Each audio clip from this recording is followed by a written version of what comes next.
we ready? I'm ready. I'm ready. Hi, Angie. Okay, so. Hello and welcome. Okay, so what do we have here? What do we have here? What is this material, by the way? I think it's like one of those like garment bag kind of, like a cheap like cloth sack. Cheap cloth sack? So like, in the image we received from New York, Spice Auntie's image. Sonia Auntie's image, Spice Auntie. She's a, what would we call it? Like this doesn't sound good, but it's hilarious in my head, but it sounds bad because there's a lot of connotation around it, but she's like a spice mule. A masala mule, that's what I said. A masala mule, right? And then It's a term of endearment. It's like definitely a term of endearment, but masala mule just like rolls off the tongue so nice. Yeah. Anyways, so Sonia Auntie. Yeah. Sent us a picture of a suitcase full of spices. Yeah. Which we posted. Looks like a lot. I don't know how heavy that whole thing was. But also proportions. Like I think that was a hand luggage suitcase. Right. It wasn't like a suitcase like right. full of spices. But then she got to the border. But this is like a purse size amount of things. But then she got to the border, and I felt so bad. Sonia Auntie was like put under serious duress because they like pulled her aside, took open the suitcase, and she's like lucky that they didn't give her a fine, but they took everything that was like I think like seed based out, which I guess makes sense. I totally am like down to protect the ecology of Costa Rica, but so what's in there is not any seeds or anything that could be regrown. we have no idea. We need to open it. Okay. Any other preamble required? Well, masala is very important. It's like a critical ingredient to like bring flavors together, as we know. And like a misnomer is that it's spicy when it's not necessarily spicy, because like we don't eat a lot of spice in my family anymore. Thanks, because my dad has like a throat thing or whatever thing, and like so we stopped eating super spicy food. So like it's not spicy, but it's spiced. Spice stuff. Yeah, I think that's what we get. We like are starting to reuse terms and potentially obfuscating what is meant, right? Like a lot of people will use spicy to mean hot, picante, right? Burn your tongue. And spicy just means it has a lot of presence of spices. Not all of them are heat. But then there is like a heat, right? The hot, cold. Like if you think about hot food and cold food in like the Ayurvedic sense or like the Chinese medicine version of it, like ginger's hot. And you're like, ginger's not hot, it's just ginger. But then it's actually like heating for the belly. Yeah. Okay. Also, one other fun fact. For a good part of my childhood, maybe up until I was like well into my teenage years, like 15 at least, I like didn't know how to say, I didn't know what spice, I never used the word spicy. I'd always say mirchi, which means it's spicy. And so I'm like, oh my god, this is so hot, and this is so mirchi. And they're like, what? I mean, so hot. They're like, what? Like temperature? And I was like, no. Who are you saying this to? Anybody, everybody. It doesn't matter who you were. Just make up your own language, or mirchi, where does mirchi mean? Means spicy in Hindi or Punjabi. I get the two confused because I grew up speaking Punjabi. Punjabi, okay. Well, Hinjablish. Let's be real. Okay. That's all I got to say about my spice life for now. Okay. Until should we? I feel good about this. Also, shout out to Joseph and Andreu for bringing this to us. I know the many translators. And the guy, the uncle in the spice shop that Scott. gracefully, patiently walked through that list and made sure we had everything we asked for. I doubt it was patiently that he walked through the list. I'm pretty sure he's like, Sonia, this, yes, this, how much, this much. I'm a business owner. He's got things to do. Spices to sell. But Sonia was saying that it would have been really hard without him. So the line of people to thank is Sonia Auntie, Uncle G at the Indian store in somewhere in New York. Sonia Auntie's husband for supporting her through this journey. would love to hear what that conversation was like. Excuse me, what? We're checking another piece of luggage for exactly what? The, you know, land border guys, with the immigration guys for protecting the ecology. My pottery instructor for trying to communicate with the guy that was dropping this package off to me that didn't speak English and didn't use WhatsApp, so I couldn't send him a pin. Who's not using WhatsApp? It's like, So it made a lot of ties sense us all? though. It's because it's expensive and not everyone can afford to put money on their phone for internet and data. And if they do, they probably don't want to use it on some fucking girl that wants her spices, you know, like. This is a courier. How are they staying in touch? It's not a courier. It's some guy that already comes to Nosara to deliver things, and he's like, yeah, I can toss a thing in the back, and then Guy doing a favor for a friend. that's getting paid. Hopefully, I don't know. We paid somebody along the way. Yeah. Well, and then all of the countless faceless people in the wholesaling chain and the pickers and the dryers and the weighers and all this stuff going all the way back to ancestral lands, probably, right? So many. So I wonder where actually all these spices come from. Like, they come from an Indian spice shop in New York, but like, where did they come from before that? Where were they grown? All that stuff. But maybe that's actually what it'll say on some of these packages. No further ado. Is this the what is it? The unboxing? Auntie edition? Unbagging. Unbagging. Oh, I hope this is ASMR for your ears or volatile. Sorry. So this is like all this tape is what, the border agents retaping it? I don't know. You're gonna have to ask Sonia Auntie for that story. I'm pretty sure this is Freddie taping it because she probably just gave him a sack like this. And wanted to make sure it would arrive full to Nosara. As I was doing this knife thing, I definitely thought of Russell Peters. Somebody gonna get real hurt tonight, kind of thing. You know? Carl, this is nice. Okay. First layer. See how I unwrap gifts?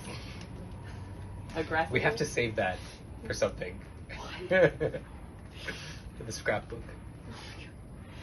We have chana masala! Great, we can make our dinner on. We're making a dinner on Thursday. Yeah. It's obviously going to be chana masala. It says product of India on it. MDH is apparently the OG brand, according to my mom. So my mom, I was telling me that she doesn't actually ever use garam masala. She uses coriander, mango powder. Like, here, check out these ingredients. Okay, we got 3 boxes of chana masala. Great. We have coriander powder from Little India Store, 212-683-1691. If you want to see Uncle G, that's where he's at, somewhere in New York.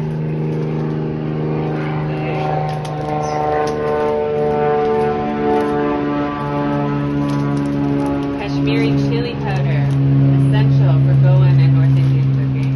This is fire in your mouth. Oh, I imagine that this was a full bag and this was a full bag, but we really just got this. Okay, that's fine, it's fine, it's fine. We're okay, we're okay.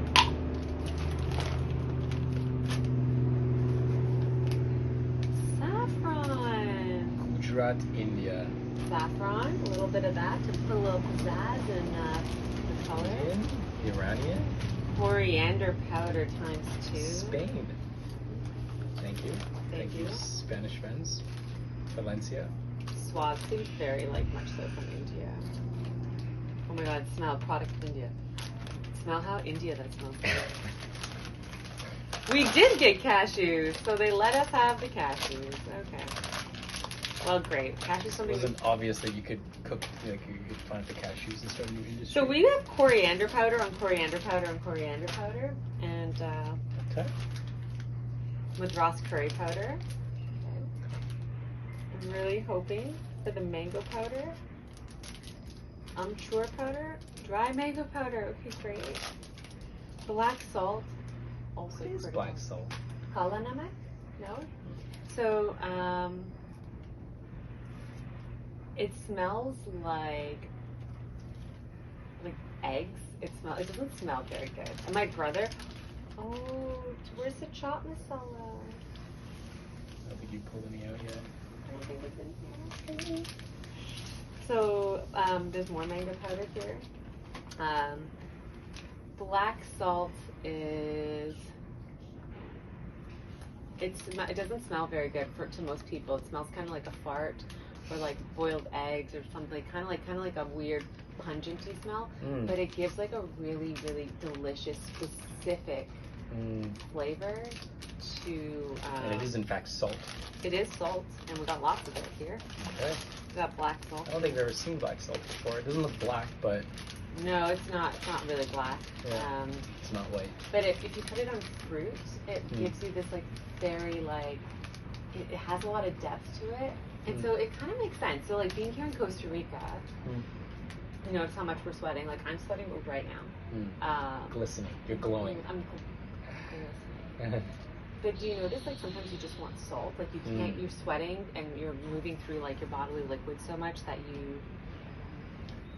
Just your electrolytes, no? Electrolyte, exactly. And so in India, it's the same thing in so many parts. And so black salt on like sweeter things is like makes sense. It's like a finishing salt, or I don't think still they would using use more? the word finishing. But you're using it in the food. You're not just like finishing it once the food's prepared. I only really recall using this in yogurt and fruit. So like things that finishing. You know, like cooking, not necessarily things you cook. So like black salt, lal mirch, grounded up cumin, which isn't here. We ordered cumin seeds. And you put that like all in like your food, in your yogurt, and in raita or plain yogurt. Okay. Well, anyway. Was that the end? That's the end. Okay. Okay. Well, it's good to know, like, future self or, like, request powders, because they'll go through. The leaves were neutralized, but I guess, like, that's also, it's not just that you might... Let's review our list and see what we, like, kind of got squashed out of. Yeah. So, whole cumin seeds, 2 pounds. Okay. Next time, powder. Yeah. Mango powder? Yes. Right. Chana masala? Yes. Oh, I think she didn't realize chana masala and chaat masala were different, so I think she may not have even picked out chaat masala. Okay. It's fine. Ground coriander? Yes. Madras curry powder? Yes. Mustard seeds? No. Curry leaves? No. Kashmiri chili? Yes. Fennel seeds? No. Kalonji? I don't even know what that is, but my mom said we needed it. No. Okay. We'll have to ask for, as a follow-up, it's like, yeah, what do you do when you sort of substitute, right? Which is also the nature of cooking. Black salt? Yes. Black sesame seeds? No. There's some in the fridge, though. I saw you had some black sesame. Sick. Okay. Pistachios? I don't see them here. But cashews, yes. B-list? Cinnamon sticks? Saffron, yes. I know we can get cardamom, cloves, star anise, and bay leaves. We can get all that stuff here. Yeah. So the mission critical things that we really need are mustard seeds, cumin seeds, fennel seeds. Yeah. See what Costa Rica has to offer. Yeah, it's here. It's maybe it's a matter of going into one of the big cities or requesting it from one of the big cities. We have friends going into San Jose and Liberia in the next like 5 days. And so maybe we make a specific ask for the things that we need to fill in this pantry. Yeah, wow, cool. But what a cool story. I just, I think it was super huge to even get anything from New York. So, honestly, I feel like just like a huge like overflow of like gratitude. Like yesterday, I like ran around the city and like ran around the town here and like to get all these things, and it was just like this moment of like, wow, fuck, all these people want to make this happen, and they're like helping us in these significant ways that may feel small to them, but like they're substantial for us. Yeah. Like this morning, Gregor like literally like opened 10 coconuts for me, let me pour the water and cracked it open, and like dude was sweating after, you know, like he put some sweat into that. I don't know. We'll take a little picture or pyramid of the after of the crossing through the Costa Rican border. But no, you're totally right, and hopefully we'll get to invite some of these people to come eat with us. I already did. Great.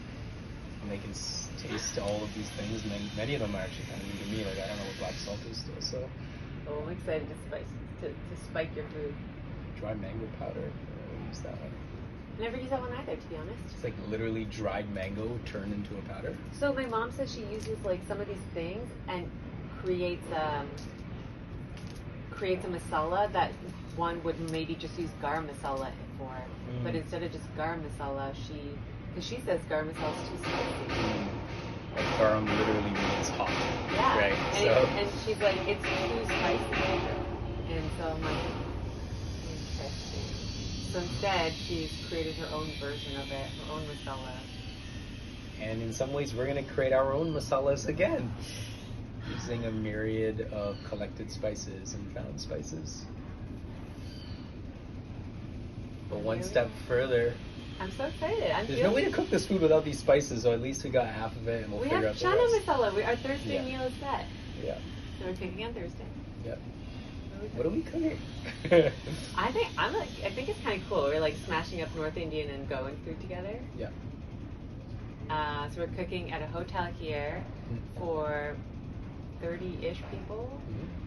I have a strong feeling that we might need more seats. I wonder if Martina will let outsiders come in. Shout out Martina for the invitation to do this at all. Yes. But we will ask her kind of nicely, because I think that a lot of people are going to want to know what all of this fuss is about.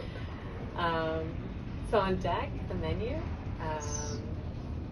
North Indian meets Goan cuisine, so Auntie meets Auntie, right?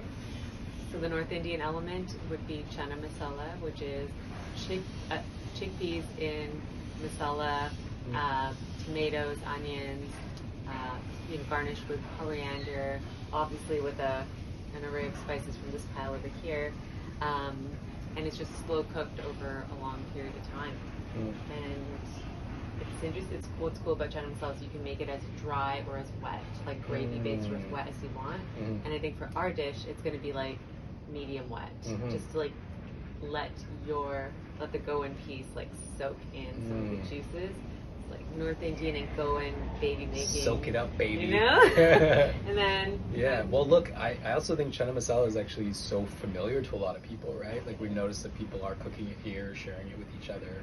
And so like of all of the Indian dishes, like butter chicken obviously very high on that list, but like chana masala is very approachable, known, kind of more simple, more vegan food. So I think that's also like a consideration for us, is like not to go so far afield as to like explore this esoteric culture and esoteric cuisine and make it unapproachable. The Goan cuisine is actually, it turns out there's an equivalent, I think, everywhere, and Goa was a port city, so it's no surprise that a lot of the foods look like foods from other places. But the quickest way to understand what we're going to make as the Goan element that we call potato chops is to think of it as an inverted shepherd's pie. Right? So you boil potato, it's mashed, cooled, and then you make a ground meat filling, put it inside, put more potato on top, smooth it out like a hockey puck, roll it in semolina or cornmeal, and then pan fry it or deep fry it. And the filling itself is where you get most of the flavor, because you're gonna cook the shit out of it. There's like, that list is long. And growing up, like we would eat, like as kids, we would eat hundreds of these a week. Hundreds. God, and it's super laborious. Like it's not complicated in that sense. Not too many steps. Hundreds. Like we literally, my grandmother hired a cook one summer, and that's all he was doing 6 days a week was just making potato chops for me, my siblings, and our cousins. And he was dedicated to this work, and it was. Oh my God! We're so lucky to have that experience. Yeah. But the key about this is it's so laborious, because you're making each individual one by hand frying and making it. And so to have an industrial kitchen and to have the kitchen help to make that element is critical. Otherwise, you don't get to have potato chops. Today I had a stressful moment. Now, I was like, wait, is the mic recording? Is the mic on? It looks like it. Anyway, so that's going to be a pretty healthy plate. It's going to be spicy, but not too spicy, approachable, because it's potatoes and chickpeas, but also vegan, because we're going to do a vegan filling for one of the options. And then I think pretty approachable, because I think that hotel has a kind of a younger audience, and so when the plate drops in front of them, for most people there'll be like a moment, because that plate has probably never been dropped in front of them, but all the elements are going to make sense, and then when they're eating it, they're going to be able to draw on experience of having had chickpeas and having had mashed potatoes and ground beef, right? Right. So, Well, I want to add another layer to it. So, like, what this dish also embodies is like tikka tikki, right? So that's like a North Indian appetizer. And so it's like these little hockey pucks of potato, but it's just pure masala spiced potato. And they're pretty tiny. They're not filled with anything. And then you put chana masala on top. And so I think, like, as we kind of like fuse these things together, like on top of, so we're gonna have the potato chop, and then it'll have a little baby mountain of chana masala on it, and then garnish with coriander, chopped onions, and diced tomatoes, naturally drizzled with coconut yogurt that we're making here. Starting experiment 1 is today. Experiment 1, oh my god. Yeah. And then we're going to try to make some pickled things to go on the side. Some pickled onions, right? Pickled onions, hopefully pickled carrots. And if we can, the clutch thing, at least in the Dicky version of this, to like bring it all together, is chutney. Tamarind chutney. Tamarind chutney. My mom laughed at us when she said we're going to make tamarind chutney here because it's laborious to make. Okay. I told her we could. I've never made it before. I've definitely eaten it. I've never made it before. Yeah. Here we go. Yep. I mean, a lot of this, like, as much as we're presenting this cuisine to other people, like, I've never taken these recipes start to finish before, right? Like, you always step in and you're there as a taster, of course, but also you're there to kind of take one step forward, maybe mash the potatoes or whatever, but I think we're going to appreciate how much labor goes into these plates, and how much care goes into it, from sourcing the spices out to making sure your proportions are right, and then feeding a group of 30 is probably not atypical for our parents and our grandmothers. They're like, yeah, 30 is a casual meal. Yeah, my mom spit out that recipe for 30 people pretty easily. And I was like, wow. Okay. She's like, yeah, 10 cups of chickpeas or 15 cups of chickpeas. I'm like, holy shit, that's a lot of chickpeas, man. Yeah. So I think that's going to be an interesting experience for us too, to learn in this process, like what that actually looks like. And grateful to have like many hands to help us through that process, because I think a lot of times we don't see how much labor goes into it, and we're going to get much more labor than I think is usually available in any household.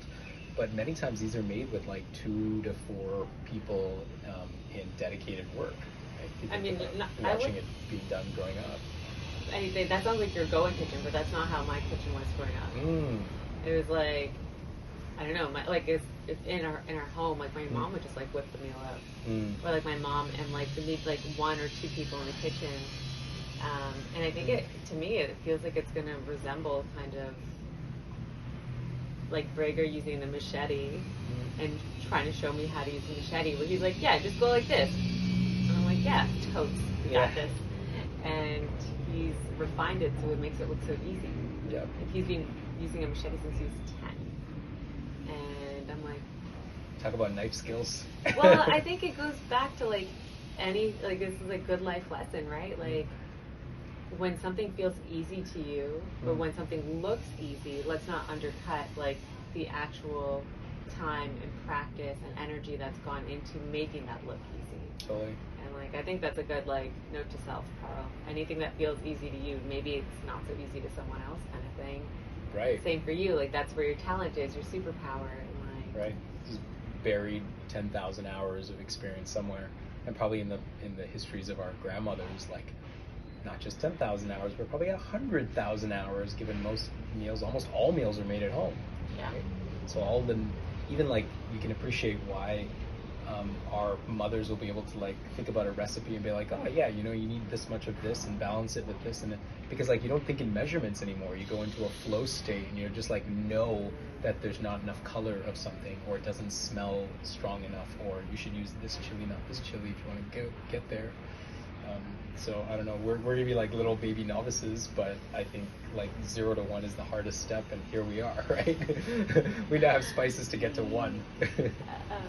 Yeah, and I feel like we have a lot of other culinary skills to add to this. So let's take our whole life learning and bring it to this paleo Indian restaurant situation, right? As a gift, as an offering to our little town. Okay. Yay. Auntie? Auntie. 1 step closer. Amazing.